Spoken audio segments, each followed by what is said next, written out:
स्वागत है बच्चों, मैं फिर से लौट चुका हूँ। मैं आपका शिक्षक विकास कुमार रंजन, बंगला कन्या मध्य विद्यालय से। और ये पाठ 7 लेके फिर से लौटा हूँ। डाइन एक अंधविश्वास, जिसका प्रश्नोत्तर को लेके लौटा हूँ बच्चों।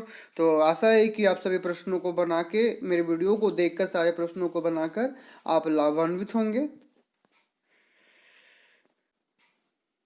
पहला प्रश्न है, किन कारणों से बच्चे बूढ़ी औरतों से डरने लगे और वह भीख मांगने लगी? लिखे। तो अपनी टेढ़ी टेढ़ी कमर, पके बाल, टूट चुके दांत, चिपके हुए गाल के कारण वह बूढ़ी औरत कृष्णकाय कंकाल की तरह दिखने लगी थी, इसलिए बच्चे उससे डरने लगे थे। उसकी कमर टेढ़ी हो गई थी और अत्यंत कमजोर हो जाने के कारण काम करने से लाचार हो गई थी, इसलिए वह भीख मांगने लगी थी। प्रश्न 2, गांव के लोग अकेली औरत को डायन कहकर उसके साथ कैसा व्यवहार करते थे? गांव के लोग उस अकेली औरत को डायन कहकर अछूतो सा व्यवहार करते थे। अपने अंधविश्वास के कारण बूढ़ी औरतों से लोग बचने का प्रयास करते थे। सामने पड़ जाने पर डर और दिखावे के लिए हाथ जोड़ते थे, पर मन ही मन उसे अनेक दुर्घटनाओं और विपदाओं का कारण मानते थे।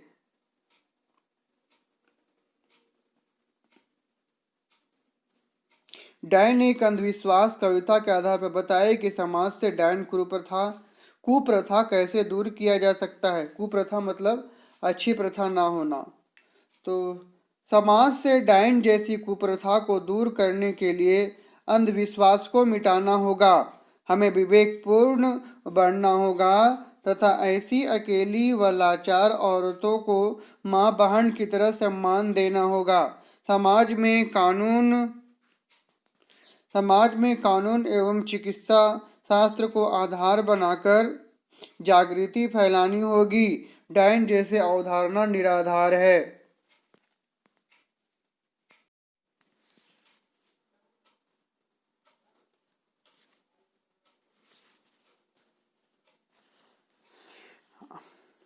पाठ से आगे,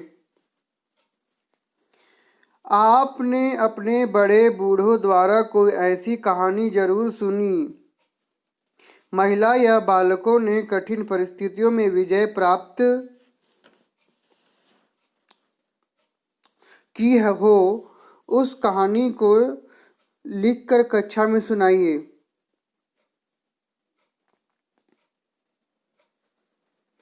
हाँ, अगर बच्चे इस पाठ से आगे का मतलब है कि अपने आसपास अगर आपने कोई बूढ़ों द्वारा ऐसी कहानी या सुनी होगी, ठीक ना, जो काफ़ी कठिन परिस्थितियों में भी सफलता हासिल किए हैं, ठीक ना, उनको वो अगर आप कहानी सुनाए हैं तो अपनी कक्षा में सुनाइएगा कहानी जरूर, क्योंकि आपको कहानी सुनाना अच्छा लगता है।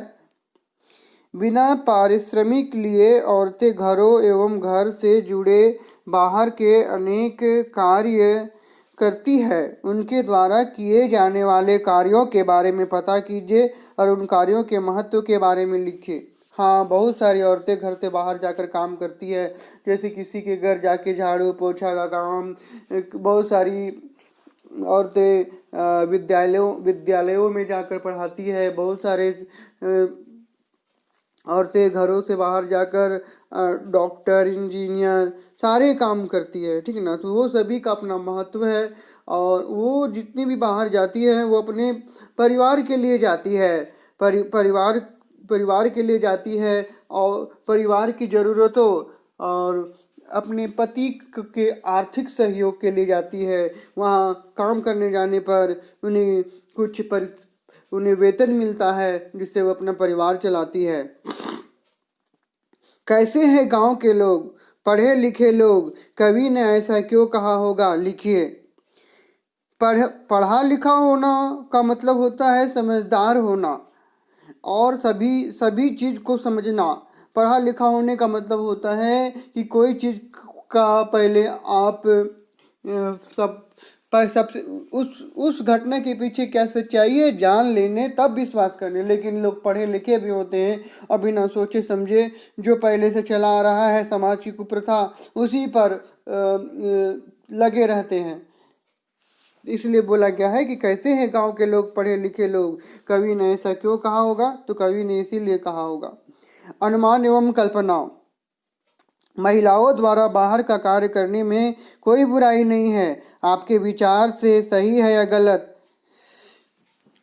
मेरे विचार से तो गलत नहीं है, क्योंकि मैंने अभी बताया कि वो अपने परिवार की आर्थिक सहयोग करती है, वो अपनी ज़रूरतों को पूरा करती है, अपने बच्चों की शिक्षा, क्योंकि आज की शिक्षा, आज का रहन सहन काफ़ी महंगा हो गया है, ये सभी को पूरा करने के लिए वो अपने कार्य करती है। काम करना बुरा नहीं है, चोरी करना बुरा है, तो इससे कोई परेशानी नहीं होनी चाहिए। किसी ऐसे घटना के बारे में लिखे जिससे किसी असहाय व्यक्ति को किसी ने परेशान किया हो और परेशान करने वाले को डांट मिली हो। हाँ, अगर आपने कहीं देखा होगा, मान लीजिए कि जैसे जो होते हैं दबंग लोग, ठीक ना, वो किसी व्यक्ति को परेशान करते हैं, तो क्या उसको पुलिस के द्वारा या समाज के द्वारा डांट मिली है? भाषा संदर्भ।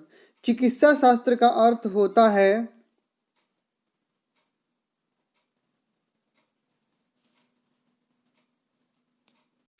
भाषा संदर्भ। चिकित्सा शास्त्र का अर्थ होता है चिकित्सा का शास्त्र, अर्थात वह शास्त्र जो चिकित्सा से संबंधित हो। ऐसे कुछ और शास्त्रों का नाम बताइए। यह भी बताइए कि कौन विषय से जुड़े हैं। तो मैं बता रहा हूँ, अर्थशास्त्र यहाँ पर लिखा हुआ है, अर्थशास्त्र, भौतिक शास्त्र और द्रव्यगुण शास्त्र। अर्थशास्त्र का मतलब होता है जो अर्थव्यवस्था का, जिसमें अर्थव्यवस्था का अध्ययन किया जाता है। भौतिक शास्त्र, जिसमें भौतिक का अध्ययन किया जाता है। द्रव्यगुण शास्त्र, जिसमें पदार्थों के बारे में जाना जाता है। निम्नलिखित शब्दों के विलोम शब्द लिखिए। दोष, दोष का उल्टा होगा गुण। मैंने लिख दिया है बच्चों, पेंसिल से लिख दिया है। अज्ञानी का ज्ञानी, विधवा का सधवा, सम्मान का अपमान। प्रश्न 3, वह थी एक मजदूर औरत, करने लगी मजदूरी। ऊपर की पंक्तियों में आए शब्द मजदूर और मजदूरी को देखिए। मजदूर मजदूर प्रत्यय लगने से मजदूरी शब्द बना। इसी प्रकार कुछ शब्द मजबूरी, परेशान, पहाड़ी, खेती, गरीबी,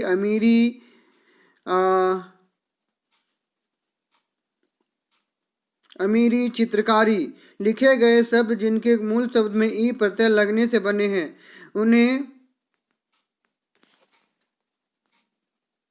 उन्हें नीचे दिए गए उदाहरण की तरह लिखे। मजबूर प्लसी मजबूरी, तो मैंने लिखा परेशान का परेशान प्लसी, पहाड़ी का पहाड़ प्लसी, खेती का खेत प्लसी, गरीबी का गरीब प्लसी, अमीरी का अमीर प्लसी, नरमी का नरम प्लसी, चित्रकारी का चित्रकार प्लसी। यह भी पता कीजिए कि मूल शब्द संज्ञा है अथवा विशेषण। पुनः ई प्रत्यय लगाने के बाद वे शब्द संज्ञा बने या विशेषण। जैसे मजदूर संज्ञा, मजदूरी संज्ञा, मजबूर विशेषण, मजबूरी संज्ञा। यह जानना रोचक है कि ई प्रत्यय लगाने से संज्ञा, विशेषण से संज्ञा या विशेषण शब्द बन जाते हैं। तो आइए बच्चों, मैं ये दिखाता हूँ कि ये कैसे होगा।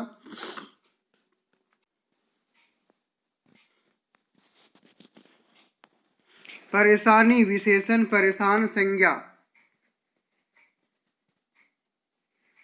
पहाड़ी संज्ञा, पहाड़ संज्ञा। खेती संज्ञा, खेत संज्ञा। गरीबी विशेषण, गरीब संज्ञा। अमीर विशेषण, अमीर संज्ञा। नरमी विशेषण, नरम संज्ञा। चित्रकारी संज्ञा, चित्रकार संज्ञा।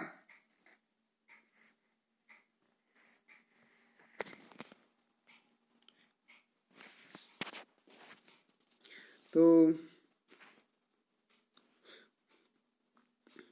आशा है बच्चों आपको ये पूरा समझ में आ गया होगा और आप इसको अपनी कॉपी में लिखेंगे और करेंगे, क्योंकि मैंने एग्ज़ाम आपका बहुत नज़दीक है। और फिर से आप इसको कीजिए, कंप्लीट कीजिए। धन्यवाद बच्चों।